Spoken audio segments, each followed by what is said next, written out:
founding partner of Ego Death Capital. Thank you very much for joining me today, Andi. Thanks so much. It's really great to be on the podcast. Looking forward to it. So it's a very interesting name of your fund, and we will get into that. But first, I would like to know, how did you go into spiritual journey? Has it been through your whole life or recently? Yeah, that's a really good question. So I was actually raised in a kind of spiritual community. So that's in Australia. It was not one that you might think of typically, in that we didn't live in a community together.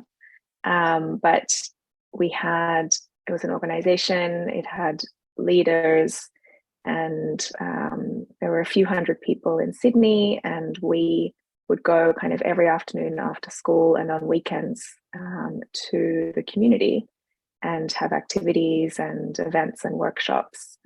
My parents met in that community, and so I was born into that community, and that was, I guess, so I was very much from birth had this spiritual journey.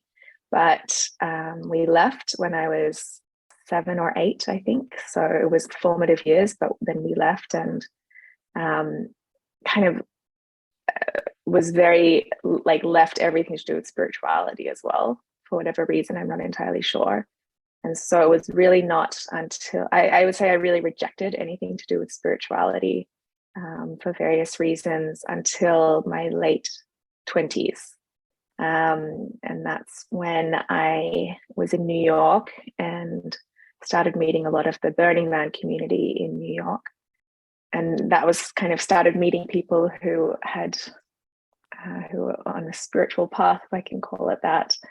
And then it really kind of accelerated when I left Goldman in 2018. I had been working for them since university, and just took time out and traveled the world and ended up visiting a lot of interesting places. I doing a lot of work with various plant medicines in different places. And then I'd always been very called by Buddhism, and spent some time up in northern India near Dharamshala, which is the home of the Dalai Lama, in a school called Sushita, which is, I guess, one of the leading schools in the world, I would say, for Westerners to learn and study Buddhism. And in actual fact, now there's lots of people from India who are there as well. So, and that was probably kind of a turning point in my own spiritual journey. And then, yeah, it's kind of meandering and slow and fast since then, but definitely has become a very, very big part of my life and a big part of who I am. I see. Very interesting childhood then. Was it like a Christian community or? No, it was a community that was not it was not affiliated with any specific religion. I would say it was one of these kind of new age spiritual communities, if you can call it that. So not at all Christian. No. So then in 2018, you got some more time. Was it about trying to find a deeper purpose or for yourself, or was it about finding truth about the world? What was your focus then? Yeah, that's a great question. I had always been very focused in my life on knowing that I was here to, in some way, have a positive contribution, that sort of the only really meaningful reason I could understand to be on this earth was to do something positive to help other people. I think what became clear on that journey was that can be a very ego-based way of approaching the world, that you have to help other people. And I think what happened, it was not necessarily a conscious decision or conscious goals that drove me, i.e., I wasn't necessarily seeking meaning or purpose. It was more, I would say, going with the flow in terms of what was interesting and what was calling me. So really following my intuition. And I guess I've always been fascinated by the question of why we're here, why humans exist, why the universe exists. And so I guess if I could say one thing that I was trying to achieve was to understand that, to understand those questions. So in a way it was, yes, figuring out my purpose. I'm not sure if I figured it out yet, but I think following our intuition that's sort of doing the purpose. So if you try to follow your intuition, you are basically at the same time following your deeper purpose. Or how do you see the difference between them? I think that's probably right. What I have realized is when I let go a little bit and stop trying to work with my conscious mind in terms of analyzing and figuring out and planning, and I let go and follow my intuition and go with what's coming into my life, then everything seems to just happen and fall into place very, very naturally, rather than trying to force things or do things that aren't working or do things because I think I should be. And that's when I run into resistance. So I definitely think following intuition and following what comes naturally in life, but with a sort of inner guidance and inner centeredness, is the trick. So there's one thing to just go with the flow and do whatever, but if you're doing that not from a place of being centered internally and knowing yourself and having done the work to kind of release unconscious patterning, then you can end up in the wrong place. But if you're kind of keeping on coming back and being in alignment and then following intuition, that to me is synonymous, I guess, with living one's purpose in life. Was it any areas for you that was difficult to let go of? Like any areas where you felt that you still needed to push or control, that you couldn't flow? Yeah, constantly, every day. I think it's a constant journey to be aware of what we want, what's coming from that sort of ego-based way of thinking, of wanting, and just allowing things to come. So even at the moment, I'm a bit nomadic this month and next month for various reasons, and things I had planned to do that don't work out, or things that just sort of arise naturally. It's even in these very little day-to-day interactions that you're constantly reminded just to kind of let go and surrender and not get too caught up in ideas of what you had expected things to be. Yeah. And how did you find Bitcoin?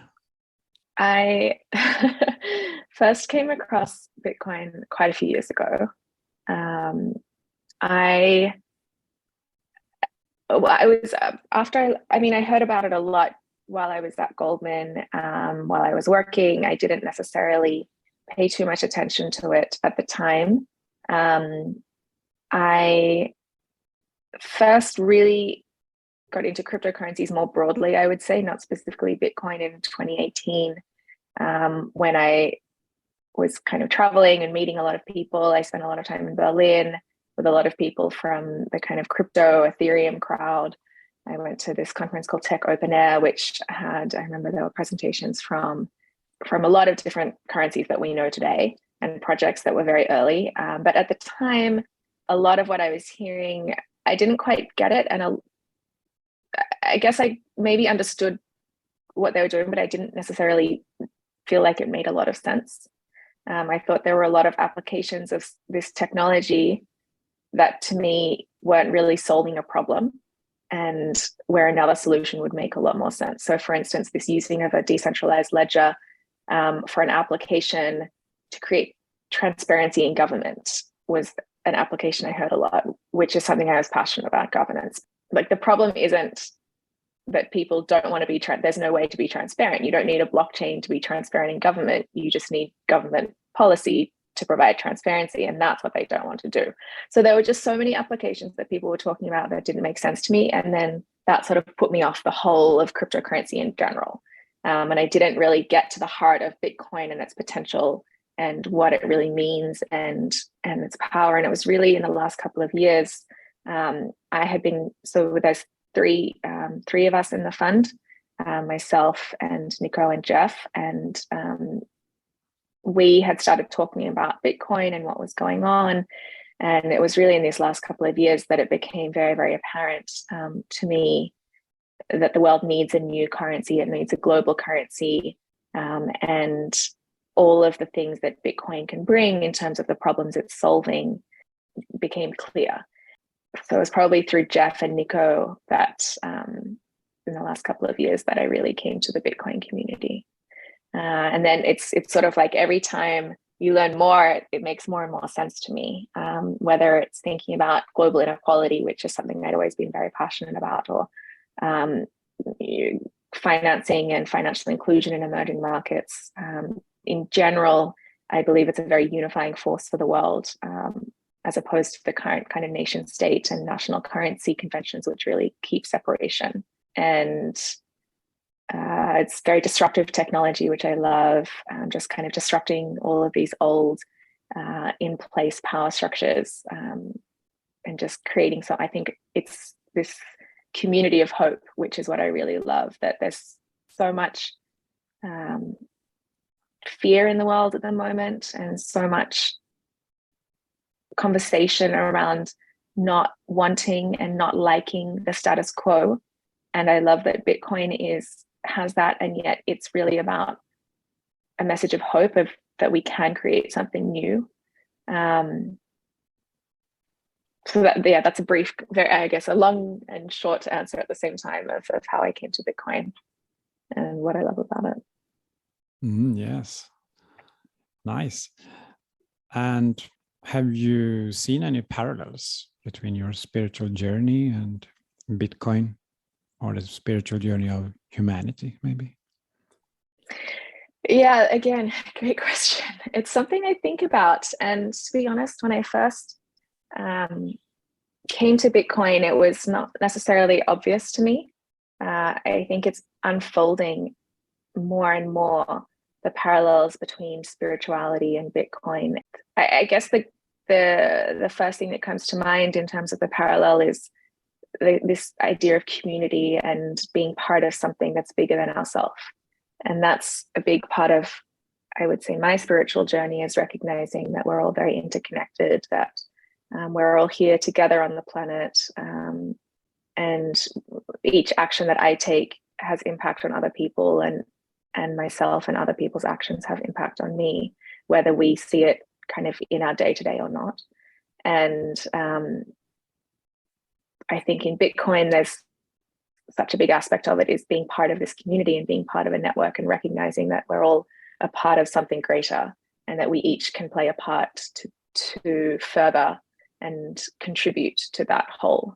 And that's, I think, something very profound in the Bitcoin community, that it's this community. Firstly, there's no leader, it's completely leaderless. There's certain more prominent people and less prominent people, but in general, every person is finding a way that they can contribute and that they can play their part as part of this greater whole, which I think is very, very beautiful.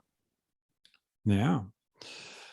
In some of my articles, I mention the connection between what Bitcoin is doing on a global stage.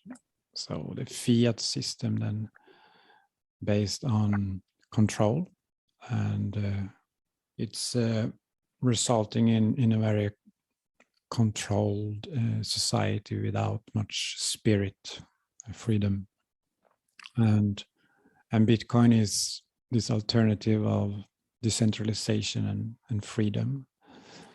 And we talked about the spiritual journey before, and how you went to India and so on. And the personal spiritual journey is like a similar play between your true self and your systems of fear, or actually they are systems of control also.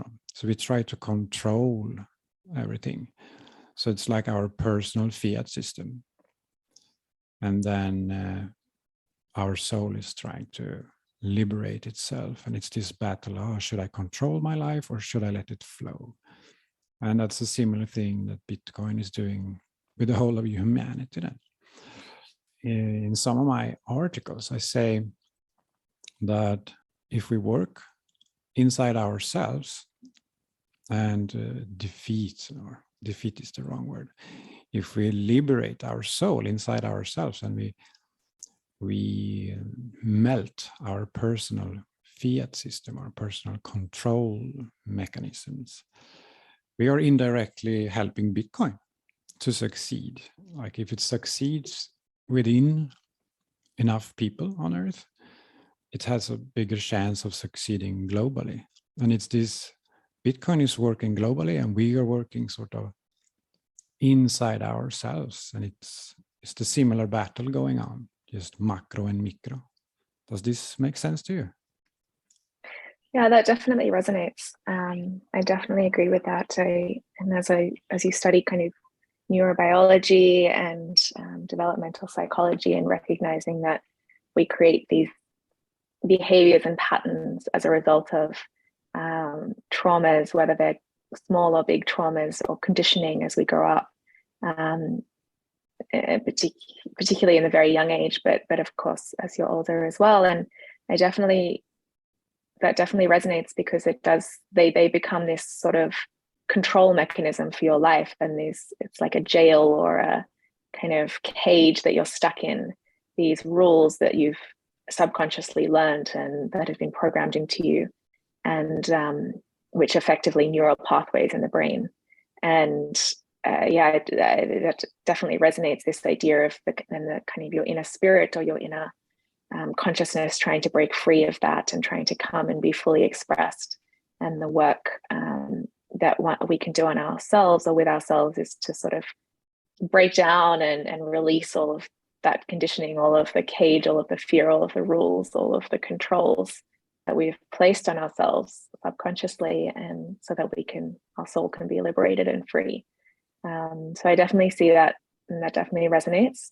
I would say on the macro perspective as well, if we think about the modern incarnation of spirituality as being very much free, i.e. each person can find their own path to the source or universal consciousness, whatever you want to call it. And we have, for the first time in history, access to teachings, to leaders, to every form of spiritual tradition around the world, and more so, so that we can each find our own path in a very free and liberated way, as opposed to the historical incarnations of spirituality, which have effectively become these very, very controlling religions. And they're controlling you, they're controlling us, they're telling us how we should think, as opposed to allowing us to actually find and liberate ourselves. And so in a way, I see that sort of religion versus spirituality as being the same as, or analogous to, fiat versus Bitcoin. And I think this spiritual movement, which is really kind of gaining traction today, is the same thing. It's decentralized. There are so many different teachers. There are people all around the world coming together and discussing and connecting and growing in a whole range of different ways. And so it's sort of, as I look at these big shifts and movements that are happening in the world, I would say those are two of the very big ones. And again, both very decentralized, very freedom oriented. So it's interesting to be part of both of them now and seeing them come together a little bit. Yeah. And similar way as our mind is fighting for control over our lives, then we have the religious institutions and governments around the world fighting to stay in control globally, right? Yeah. And that's something I really appreciated with Buddhism, is that they don't call themselves a religion, they call it a science of the mind. And all of the teaching I had was very much taught in a way. Even my teacher, she was actually from Holland originally and had converted to Buddhism, become a Buddhist, a monk or a nun rather. And the way it was taught was, this is what the Buddhists believe. This is what how like the Buddhists understand the world. And if that resonates with you, then take it. But we're not telling you how to think. We're not telling you should think a specific way. We're sharing a perspective of the way we view the world, and you can take it if you want. But check up was the word that was used. Does it resonate? Does it resonate? Is this teaching, does that fit with your experience of the world? And if it doesn't, then question it or understand why. But it's really up to you. And it wasn't presented in a way of, this is how you should think. And I really, really appreciated that was the way that the Buddhist teachings were passed on. It wasn't, we're right, we know everything. It was, this is our perspective, and you can take it and understand it and adopt it if that resonates with you. Yeah, and that has a very different resonance, right? And to accept a message like that rather than something, this is the truth, it's a different feel to it. And in Bitcoin, we have this don't trust, verify, which resonates on the same. So it's like the best Bitcoin content, I feel, is this, when it's just information presented like you describe Buddhism, and it's just like, here are the keys, check for yourself. So it's not this like a certain token or so.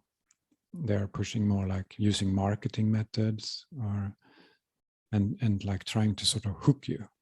So I think rather than fighting with shitcoiners and so on, this spiritual path like you're describing, where it's more about, it's not proving them wrong, because that's sort of a force against them, but this different resonance of just providing information, like truth, which stands on its own, and it's not like a force, and it's not trying to hook anyone, because it doesn't need to, because it has a strong resonance by itself, just by being how it is.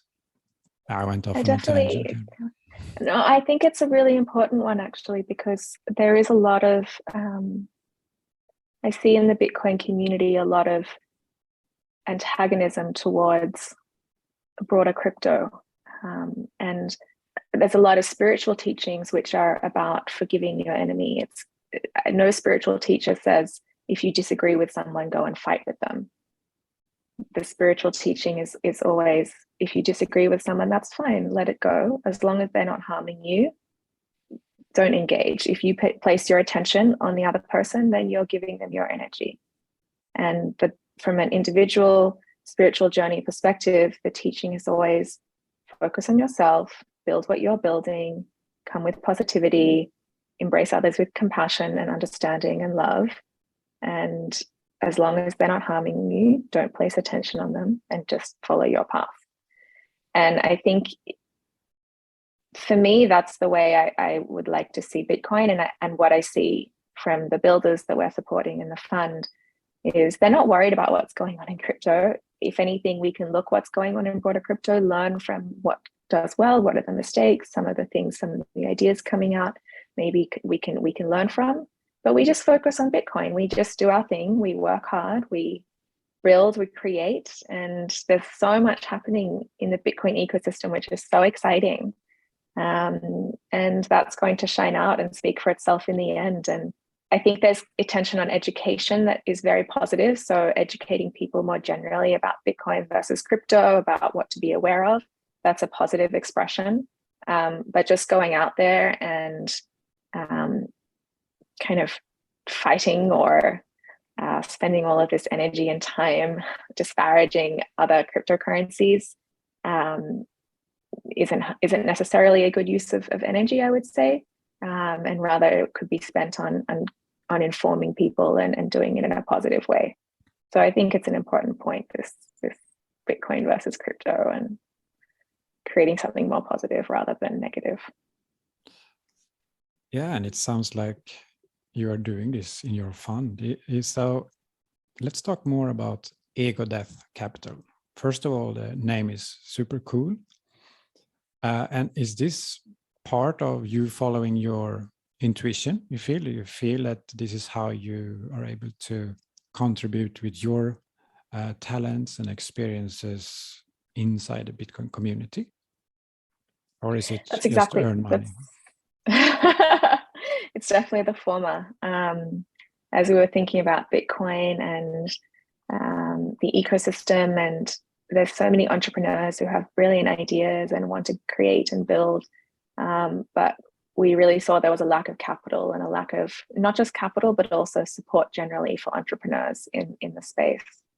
And the idea of the fund really was bringing together a group of people. It's not about any of us individually. It's about creating the right group of people to support entrepreneurs who are building the vision.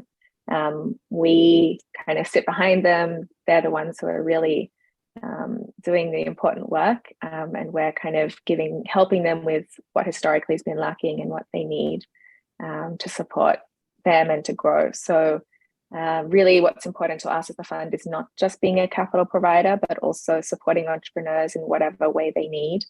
And each entrepreneur will have different things that they're good at, different things where different areas where we can support them. So and I think the concept of ego death, we weren't sure about the name when we came up with it. It's obviously pretty strong. We weren't, I think some people would hate it, some people would love it. It could be divisive. But it just felt right. And it's become such a strong guiding principle for us internally. It's really about all of us working together as a team, and it's not about any individual one of us. It's not about us getting credit for something we do. It's really a team effort, and it's also something we look for in our founders is that we support is this idea that they're not ego based. We want them to be building as part of a team, that they're building a product, they're building for the ecosystem. So it's a way that we evaluate ourselves and we keep ourselves in check, and it's this kind of constant reminder, which is so good. And it's also about how we evaluate the founders that we're investing in. And also to tie it back to what we talked about before, the macro picture, it's like ego can be then translated to fiat. So it's like fiat death, ego death. It's like the humanity's ego, actually. So all your projects are working for killing humanity's ego. Yeah, and I think also what's in the current kind of incarnation of fiat and capitalism, it's become a bit out of control in that it's become this system where the only way we can measure our success is how much money we have. And that has so many tragic consequences, because it creates then this hamster wheel, or this kind of system where everyone just wants to earn as much money as possible, and that's the sole goal in life, which creates the greed. It kind of incentivizes greed. It incentivizes a very ego and a very shadow ego based system. And so if Bitcoin can help to shift to something else, I don't know if it can, because so much of Bitcoin now is about people wanting to invest and hodl and make money. So I'm not sure if Bitcoin, well, let's see.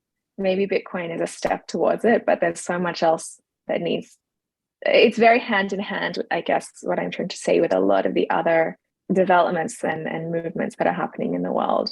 Bitcoin is not in and of itself a panacea for all of the ills of society, but it certainly is a helpful, very, very powerful tool for one of the main ones, which is the fiat currency system. And I would say inequality, because and breaking down the barriers of separation. That's what I think Bitcoin really is the most powerful in, because it's like the world's currency. Every single person in the world for the first time has access to this same mechanism of exchange. At the moment, I'm sure my views constantly evolve, but that's really one of the things that I feel intuitively is perhaps the most powerful aspect of Bitcoin. So when you pick companies or projects for your fund that you support, you can talk about a little bit how you're thinking. Like, how do you pick one project from another project? What is it usually that is a no-no for you, and what is like, yay? So we have certain metrics and we have a certain mandate in the fund. So in a very kind of very black and white sense, i.e., we're investing in companies at the seed and pre-seed level stage, Bitcoin only. We're focused on the application layer, so companies that are we're not investing in mining, kind of physical mining, for instance. There's many other people doing that. That's great. It's just kind of where we got to in terms of our kind of coming to our expertise and what we can provide value in. And then there's a whole range of factors. We have kind of evaluation criteria for our founders and teams. Are they creating a product which is a value to the world, which is solving a problem, which is scalable? So can it have this sort of meaningful impact on people's lives? We look for ideally projects that have this potential to have a global impact, rather than just something that maybe is aimed towards an American high income market, for instance. So really something that can have a global impact. Is the founding team, a lot of early stage investing is really about the founder. So is the founder, do they have the right experience? Have they brought the right team together? Have they demonstrated a passion? Have they demonstrated grit? It's really hard. The entrepreneurial journey is very, very difficult. So we think this entrepreneur has, or this team has what it takes to build a really successful company over the next 7 to 10 years, because it could be this really long time that they're working. Are they going to stay motivated? How can we help them to stay motivated and excited to build over that time period? So there's a range of different things, but really at this early stage, a lot of it is about the entrepreneur. Okay, so that's an interesting dynamics there, because if it's ego death, and then a person is supposed to stay stubbornly with the project for 10 years, it's almost like a contradiction, because if you go with your intuition, if you go with your flow, you can't really know what you're doing 1 year from now. So you have to sort of invest in people with a strong ego. Are you following my thoughts here? Well, yeah, and I think this is where there's some confusion around ego and the terminology, because I think there's the shadow ego, and then there's nothing wrong with having a quote unquote ego, about having a view on the world, about having opinions, about having passions, about having an identity. That can actually be very positive if it's coming from a place of centeredness and groundedness, i.e., if it is truly, if I can use that term, your purpose in life, or what the Buddhists would call your Dharma. So if a person has found their Dharma and they've found their purpose and this is what they're meant to be doing, and it's not coming from the ego, it's not coming from the shadow ego, it's not coming from greed, it's not coming from unhealthy conditioning and patterning or societal constructs, and it's genuinely coming from that true calling internally, that person will want to build and work and create that same thing for who knows how long. So for one person, that might be being a spiritual leader, and that person is not going to give up on that in 5-10 years time because they think about something else. That's their path. And for entrepreneurs, this is what they want to do. This is what they're doing. This is their path in life. This is their Dharma. This is what they're contributing. What we want to avoid, and what we want to, this concept of ego death is really the death of the shadow, what you could call a shadow expression of the ego. So that unhealthy greed, that unhealthy separation, that view of separation. So I don't necessarily see a contradiction between ego death and supporting people in doing what they are really passionate about in the world. Yeah, I see what you mean. It's just the normal way of entrepreneurs. It's when they're chasing money and fame. It's just that's not maybe, ego death compatible. You're saying that you're looking for more mature people who sort of gone beyond those fearful needs and found like a deeper purpose in life, and then you can sense that deeper purpose, and that they will do a good job, and that's great. And I've been thinking actually about some Bitcoin companies recently, and I was seeing that you have some that are strongly working against central banks or against governments or against shitcoins. And that's their motivation. And there's like, they have lots of it, and they can work day and night, and they're like really good programmers and so on. And then that's one sort of category of companies. And they're doing great inventions that are helping humanity, but they have sort of dualistic reason for doing it. And then you have the other category, which is for humanity, for freedom, for liberty. And so I think that you're looking for more the second category of these two categories, when you sort of overcome this, we will win, we will fight, it's our technology against your technology. But it's like, okay, Bitcoin is this great invention. How can we make it more accessible? How can we make it easier for people? How can we make it more fun? Yeah, I totally agree. And look, it can be a fine line, but at the end of the day, that's sort of what an entrepreneur does, is build something new. And maybe there can be an aspect of that's kind of fighting an old system, but ultimately entrepreneurs are building something from nothing, and it's this kind of positive momentum. Of course, there are entrepreneurs that get caught up in the ego, that get caught up in the success, that maybe their ego gets fed by attention that comes, or by money or wealth or the latest fundraising round, and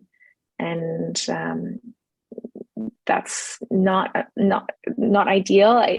Hopefully, founders can stay grounded and stay humble. That's what we would look for in founders, that we think kind of have those qualities. And what we see in most of the founders in the Bitcoin space, just been really, really impressed by the founders we've met, both the ones we've decided to fund and not decided to fund, that there is this general culture of people just wanting to build and create. And there is definitely that aspect of fighting against the system, but ultimately the feeling is just wanting to create something and build and make Bitcoin accessible for everyone. And I think what you just hit on, though, making Bitcoin more fun, I definitely agree with that. I think it can be very serious at times, and we always talk about very serious things and inflation and governments, and that's all very, very, very important. At the same time, I would love to see Bitcoin made more fun. So anyone who's doing that, I'm a huge supporter of. That's what crypto generally, like the altcoin space, is doing very well, to be honest.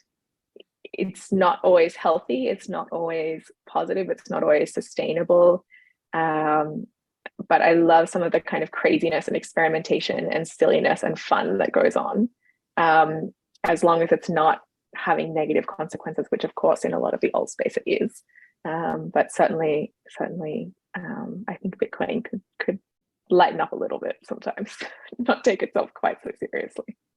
It's very serious, we get that, it's super important, but we can lighten up a bit, I think.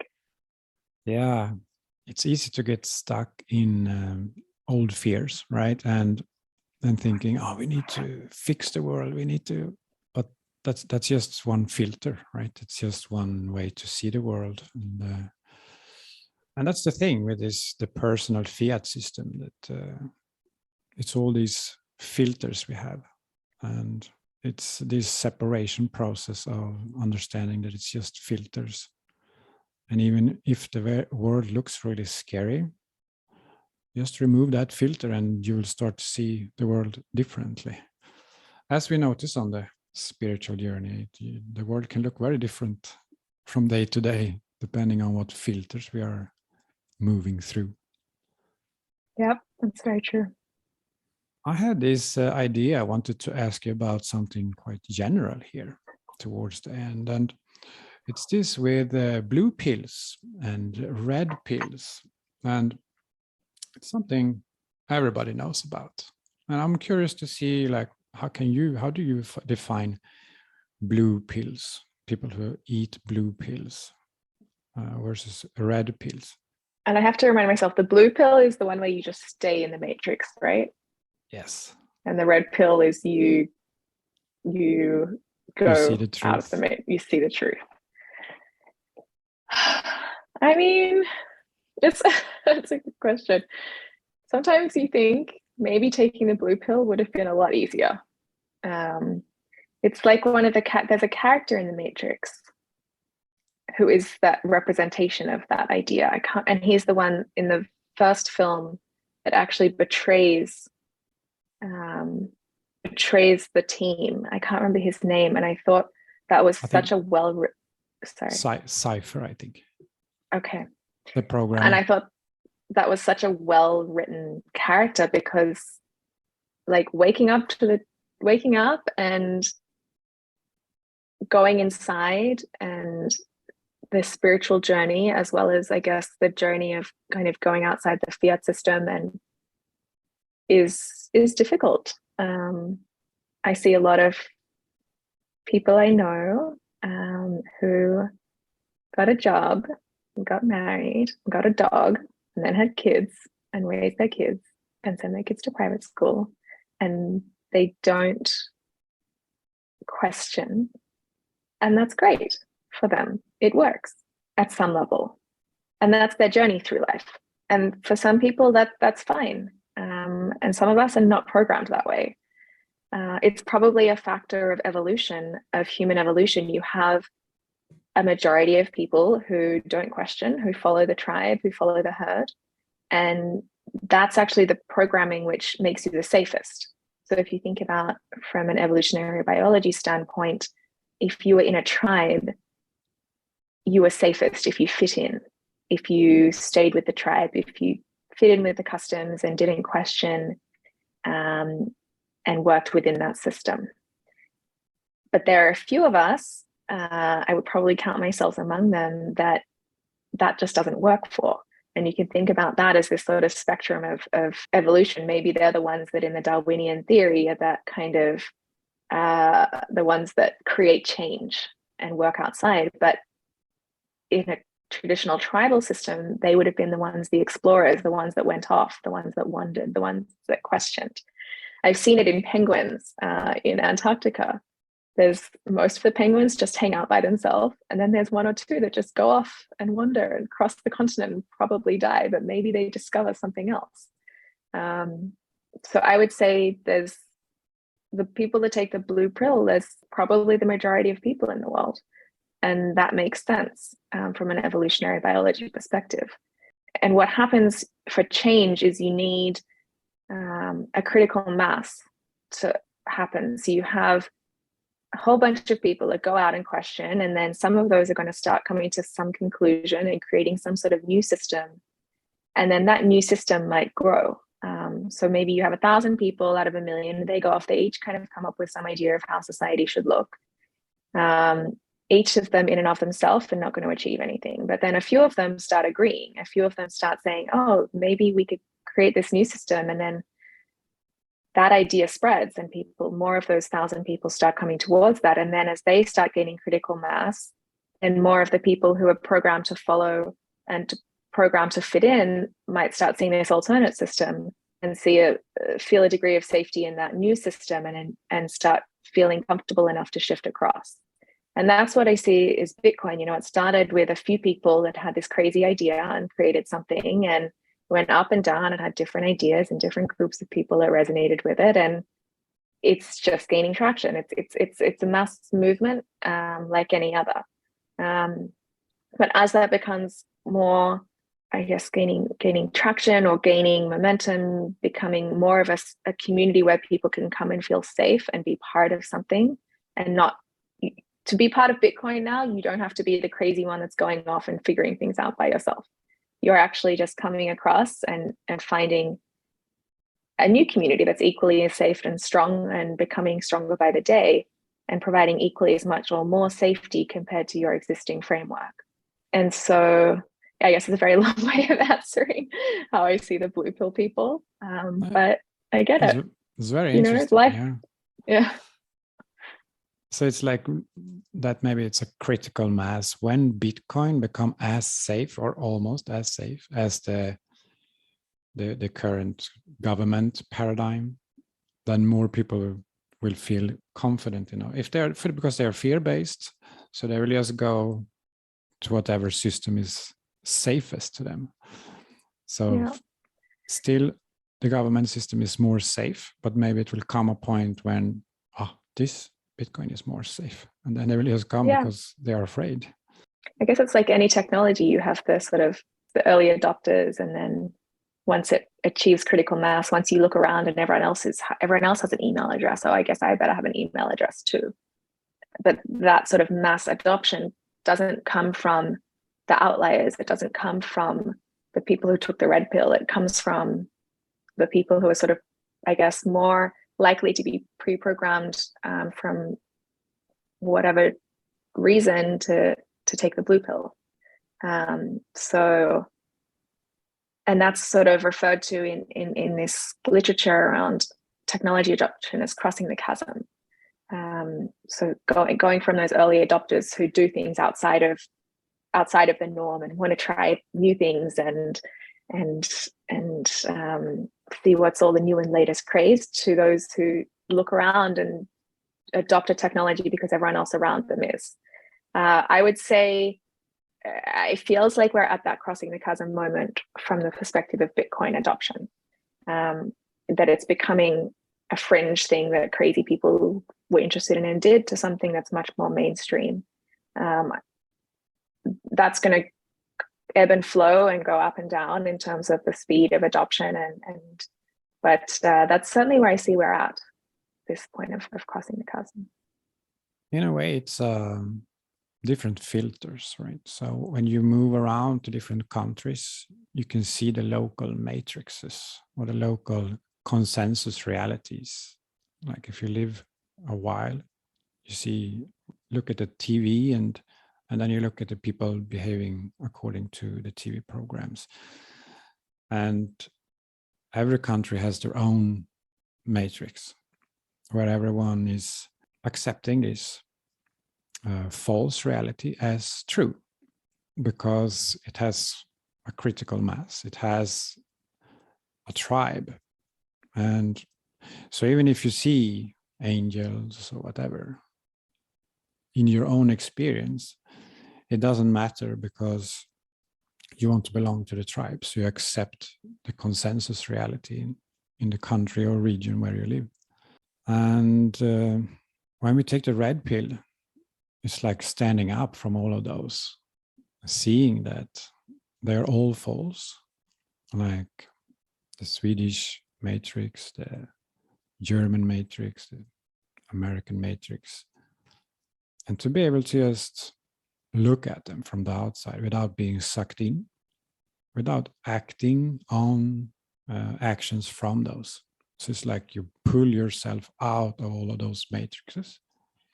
And what should you do then? How should you act then? Should I act like a Swede today, or should I act like a German? And that's when individual sovereignty comes in, because you don't act according to external references anymore. You start to act from internal references, what you want to do, how you see the world, what you think is best. And I think it helps when we travel around like this, like you have also done, and to be able to pull out from those. If we stay in one country the whole life, it's easier to be blue-pilled. And so travelers, nomads, have maybe an easier time to be red-pilled. I would say I definitely agree that traveling helps. At the same time, I see a lot of Australians travel everywhere, but it's like a tourism. So they're going and seeing, oh, this is how people in this place live. Oh, isn't that sweet? Oh, this is how the culture here. But then they come back and that reinforces that Australian culture is the best. And so for a lot of people, travel can be very much opening the mind and questioning. And for some people, actually, it's not, is my observation, particularly Australians who travel a lot. But that doesn't necessarily actually achieve in creating a society or culture that's more open-minded. I would say Australia is not a society in general that promotes or accepts or or encourages individual expression and sovereignty. It's a much more, it's a culture that encourages fitting in and being like everyone else and having the same views as everyone else. But for me, definitely traveling has helped. Yeah, it's probably a combination of things why people become red pilled. It was just an Yeah. idea. But I want to thank you very much for taking the time today. I wish you a lot of success with your Ego Death Capital. Do you have any last words you want to say before we finish? No, I just wanted to say thank you for having me on the podcast. Thank you for opening up the conversation around spirituality and Bitcoin. It's one that for me is very interesting, and I'm trying to kind of figure out how those two aspects of myself fit together. So it's a conversation that I'm excited to see in the Bitcoin community. So thank you for having me and for leading that conversation. Oh, good. I'm happy you got something out of it.